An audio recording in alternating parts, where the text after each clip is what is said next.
Well, hi everyone. I have a new cutting tool for you. As you've probably seen across Tyrell Models' website, I'm a little bit of a cutting tool specialist, or at least I try to offer everyone as many different kinds and unique cutting tools for a wide variety of applications. What a few people have actually asked me is what about just a bog standard scalpel, a standard knife? Is that going to be on the store at some point? And if so, what would it be?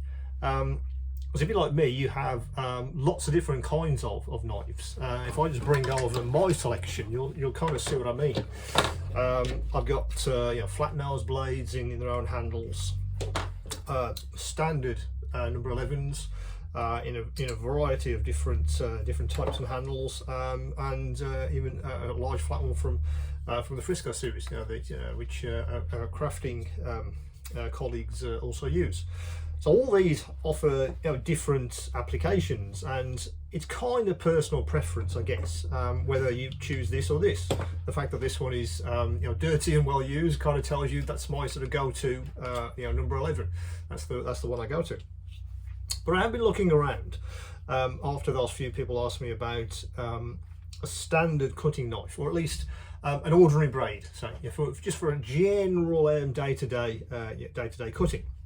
So I've had a look around, and I guess the obvious place to start was some of the brands that I've already got on the store, and of course Dspaie, who I think create some of the best tools in the world for model makers, also have a standard craft knife, or a standard blade if you like, or at least it kind of is in a way. So I just want to show you that now, because it'll be on the store as you watch this, because I wanted to I guess have a blade on the store for as many applications as possible. So it's a one-stop shop. If you wanted to come to one place to buy all of the cutting tools that you need, I wanted Tyrell Models to be that place. So what Dspaie do, of course, is their own standard craft knife, or standard cutting knife. Or at least I really shouldn't call it, I guess, a standard, because even for Dspaie, they've made some interesting innovations. So let's get out of the box so you can have a look at what it actually looks like.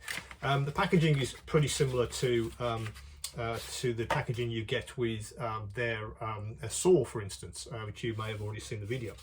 But anyway, the knife looks, I guess, like a typical Dspaie tool. Again, it's in this really nice anodized, I think it's aluminium, or it's an alloy, which they make a lot of their tools out of. Really nice in the hand. I often say it's that some of these tools have a good weight, and this is certainly true for this. So you can have complete control over really what you're cutting.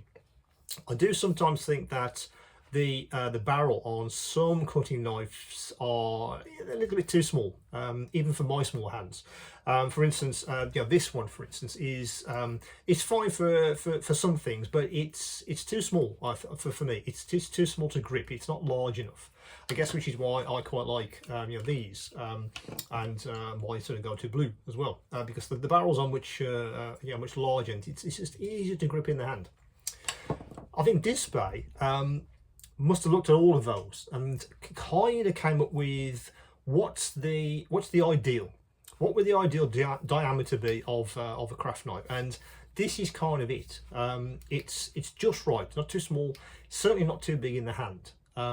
So I think they've kind of really done a very good job again of the engineering of these knives.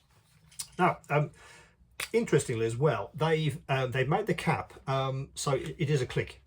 So it's absolutely safe when that clicks shut. What I often find with others, they don't close very, I guess, very securely, or they break. For instance, this one, it broke very, very easily, and now it's stuck together with some tape. This is not going to be the case with this Dspaie, mostly because I think that's ABS plastic, so that is absolutely solid. That's not going to go anywhere. And I do like that. it's secure when it's closed. Now, the interesting thing is they've gone with a slightly smaller blade. If I bring that a little bit closer to the camera, you can kind of see that. That's not your standard number 11 by any stretch of the imagination. It's certainly very similar. I think that's about a 30-degree blade. But the fact that it's smaller has kind of allowed Dspaie to give you that precision you need when you're actually cutting. That smaller blade, I guess it reduces the risk of you cutting other things that you had no intention of cutting. Mostly because if I show you their blade next door to a standard 11, you can kind of see there's a huge difference there.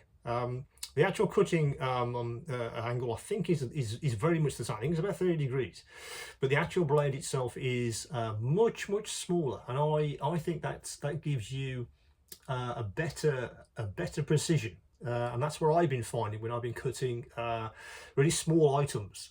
Whereas this large blade surface can really do some damage if you're not careful, if you slip or whatever onto your model, not to mention yourself. Whereas this one, it's much smaller. It's very, I guess, in the same. It's kind of in the same family as the micro knife from Dspaie, which is also on the store. Many of you have actually bought that knife. So it's kind of similar to that, but it is a standard sort of size. It gives you a cutting surface which is I guess which is ideal for the vast majority of the cutting jobs that most of us do.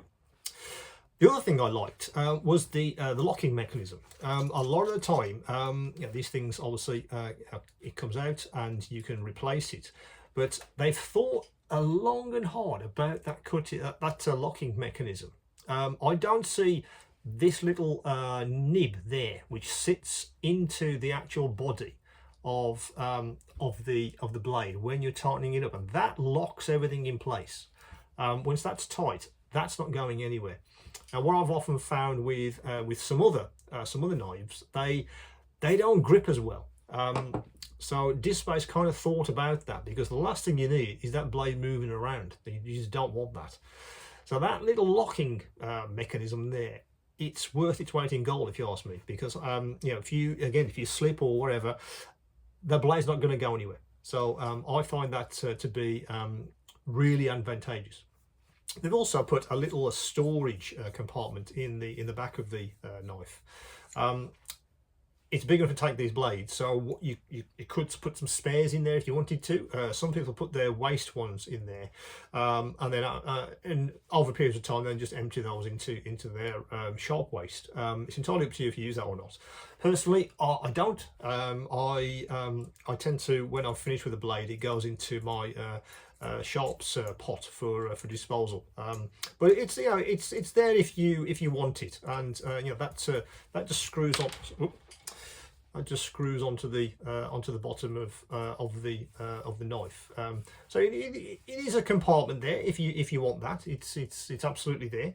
The other thing I quite liked was they thought about the I guess the shape, because that is circular and it will roll. It's definitely going to roll if you put it down somewhere. So they thought about that. If you lock in the actual cover, you'll notice it's an irregular shape, so that basically stops it from rolling around. That's not going to roll anywhere when you put that down, no matter what you do. It will roll, but then it will stop. So it's not going to roll off your bench. That's a nice little addition to the design. So that's the Dspaie knife. A lot of you asked me, have you got something like a standard number 11? Yes, but with, I guess, a Dspaie spin on things. The size of the blade, for instance. Does it have to be a full size 11? Well, actually, no, it doesn't. And I'm finding these smaller blades, I'm more accurate with my cutting, which is fine. But you don't need a full size blade. You may still need some strength for that, but I'm kind of moving away from from the full size to these more compact blades. Now, speaking of blades, of course, everyone's going to say, well, you get one with the knife, but what about replacements? Now, even Dspiae thought about that, of course, and there are some replacement blades. And even for Dspiae, they've come up with a really nice way of, I guess, storing these when you're not using them. As I said, I have a sharps box when I'm finished with the blades, or a broken one, or they're blunt. Dspaie's kind of thought about that. So what you get in this box is the blades themselves. You get 20 in the top there, but the bottom is where you store the used blades. You can certainly do that, or use that space for anything you want. It's a good solid close, so these aren't going to go anywhere because they are very sharp. But that's the replacement blades for this knife. Both of these are on the store at the moment, so do check them out. So again, any questions and queries about how the knife works or the blades themselves, do let me know. But that's the Dspaie craft knife and the spare blades.